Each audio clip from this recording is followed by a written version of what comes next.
मैं सबसे पहले 18वीं पीबीडी का इस शानदार सफलता के लिए भारत सरकार को और उड़ीसा सरकार को आभार प्रकट करता हूं 4.5 करोड़ उड़िया लोगों की ओर से।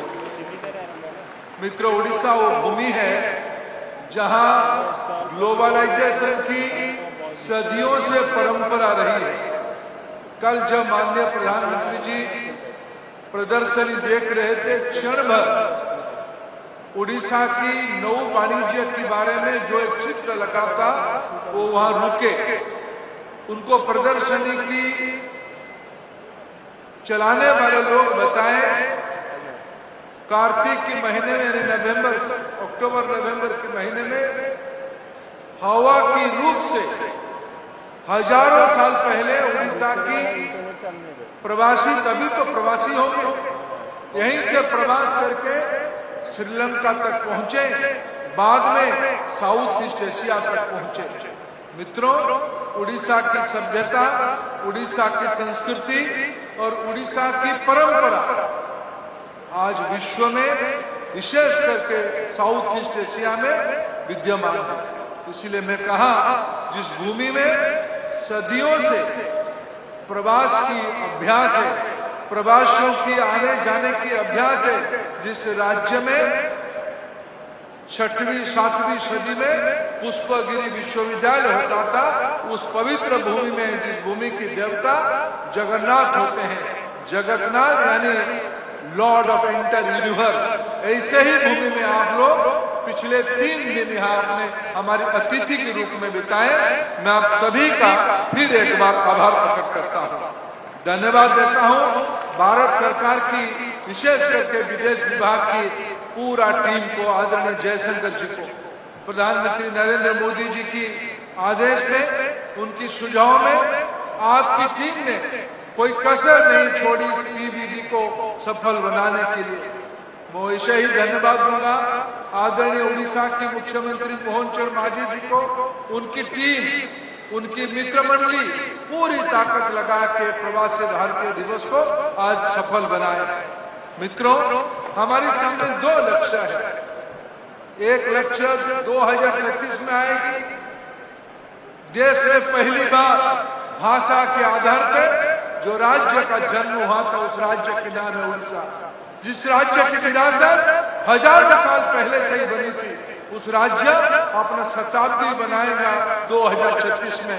मैं आज आप सभी को आपके माध्यम से पूरा विश्व के प्रवासी भारतीयों को न्योता देता हूं। मैं आपको वचन देता हूं, भारत की विकसित होना तब संभव हो पाएगा 2047 में, जब उड़ीसा विकसित होगा। मैं आपको आज से न्योता देता हूं, हम शताब्दी मनाएंगे, आप पुनः उड़ीसा आएंगे, अतिथि के रूप में आएंगे, महाप्रभु का आशीर्वाद लेंगे। मित्रों, प्रधानमंत्री जी ने आह्वान दिया है पूर्वोदय की, सारे संभावनाओं की इस भूमि उड़ीसा समेत हमारी सरकार की नीति रही है लुक ईस्ट एक्ट ईस्ट। इसकी एक्सपेरिमेंट ग्राउंड, इसकी लैबोरेटरी आज पूर्वी भारत बना है, उड़ीसा उसकी केंद्र बिंदु है, उड़ीसा उसकी एपी सेंटर है। मित्रों, मैं जब ग्लोबलाइजेशन की बात कहता हूं, कल प्रधानमंत्री जी ने भगवान बुद्ध का नाम लिया, पूरा दुनिया में बुद्धिज्म का मार्ग उड़ीसा होके ही निकला। जब कलिंग युद्ध का नाम लिया गया, सम्राट अशोक का नाम लिया गया, मैं स्वाभिमानी उड़िया के नाते उस बात को हम समाज के सामने रखना चाहेंगे। तब उड़ीसा में कोई राजा नहीं होते थे, उड़ीसा गणतंत्र था, उड़ीसा में हम हजारों साल पहले प्रजातंत्र के विश्वासी रहे। हम सम्राट अशोक को, जो हमारे ऊपर आक्रांत करके आए थे, हम 1 लाख लोगों की बलिदान की लोक कथा लोक साहित्य में है, उसके बावजूद हमने माथा नीचे नहीं किया था। सम्राट अशोक को अपना मन परिवर्तन करना पड़ा, चंडाशोक को इस भूमि ने धर्माशोक बनाया। ये बुद्ध की धरती है, ये शांति की धरती है। इसी धरती का शताब्दी मनाएंगे 2036 में। पूर्वोदय यही से होगा।